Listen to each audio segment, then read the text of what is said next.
मेरे विचार से इसमें अमेरिकन डिप्लोमेसी ने गलती करी, बहुत बड़ी गलती।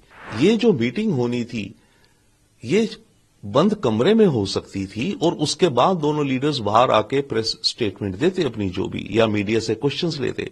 दूसरी बात, ये जो मीटिंग होनी थी ये बंद कमरे में हो सकती थी और उसके बाद दोनों लीडर्स बाहर आके प्रेस स्टेटमेंट देते अपनी जो भी, या मीडिया से क्वेश्चंस लेते। आने वाले वक्त में ये डील बनेगी, परंतु अभी के लिए ये एक हिक्कप हो गया है। ट्रंप और ज़ेलेंस्की की जो ये मीटिंग हुई ये बहुत ही अजीबोगरीब हुई। वर्ल्ड हिस्ट्री में और मान लीजिए अमेरिकन हिस्ट्री में कभी ऐसी कोई मीटिंग नहीं हुई ओवल ऑफिस में प्रेसिडेंट ऑफ अमेरिका के साथ किसी दूसरे देश के लीडर की, जो इस तरह की तू मैम में कन्वर्ट हो गई, तो बहुत ही अनप्रेसिडेंटेड है। दूसरी बात, मेरे विचार से इसमें अमेरिकन डिप्लोमेसी ने गलती करी, बहुत बड़ी गलती। पहली बात, जब उन्हें पता था कि ज़ेलेंस्की के विचार क्या हैं और ज़ेलेंस्की अभी तैयार नहीं है इस तरह की बातचीत के लिए कि सीज फायर कैसी हो, मिनरल्स का क्या हिसाब हो, तो ज़ेलेंस्की को बुलाया क्यों मीटिंग के लिए?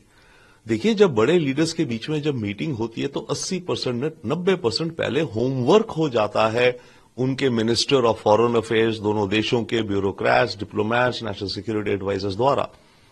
दो लीडर्स तभी मिलते हैं जब सारा होमवर्क हो गया होता है, ताकि मोटी मोटी बातें होनी और हैंडशेक होना, स्माइल और पिक्चर हो। तो ये एक अमेरिकन डिप्लोमेसी की एक मैं बहुत बड़ी गलती मानूंगा। हो सकता है वो तेजी में, जल्दी में है कि कोई डील करनी है और विन लेनी है इसलिए करा, पर जो भी कारण है ये गलत हुआ। दूसरी बात, ये जो मीटिंग होनी थी ये बंद कमरे में हो सकती थी और उसके बाद दोनों लीडर्स बाहर आके प्रेस स्टेटमेंट देते अपनी जो भी, या मीडिया से क्वेश्चंस लेते। क्या जरूरत थी कि मीटिंग शुरू होने से पहले, जब आपको पता है कि ज़ेलेंस्की के विचार कुछ अलग हैं, दुनिया की मीडिया के सामने आप बैठ करके बातें कर रहे हो और तू में आ गए?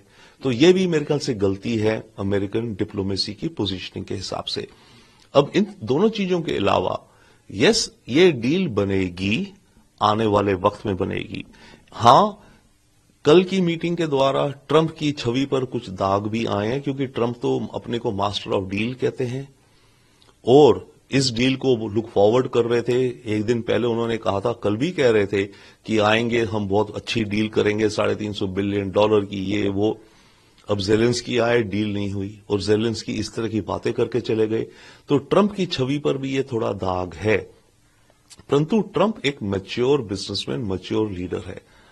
वो जिस इंडस्ट्री से, रियल एस्टेट बिजनेस में आते हैं, उसमें बहुत नेगोशिएशंस होती हैं, आगे पीछे होता है, ब्लफिंग होती हैं, धमकियां दी जाती हैं, ये वो, और एंड में जाके डील बन जाती है।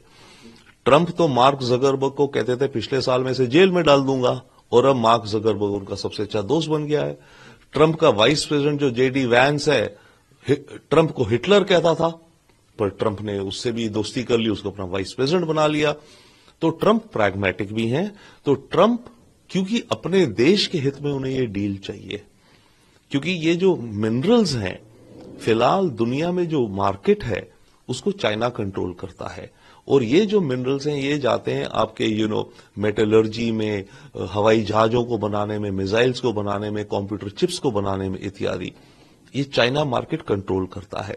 अगर यूक्रेन से डील हो जाती और होगी आगे, तो अमेरिका को एक डिफरेंट सप्लाई चेन मिल जाती और चाइना का जो रुतबा और जो दबदबा था वो कम हो जाता। तो अमेरिका को उस मामले के लिए ये डील चाहिए।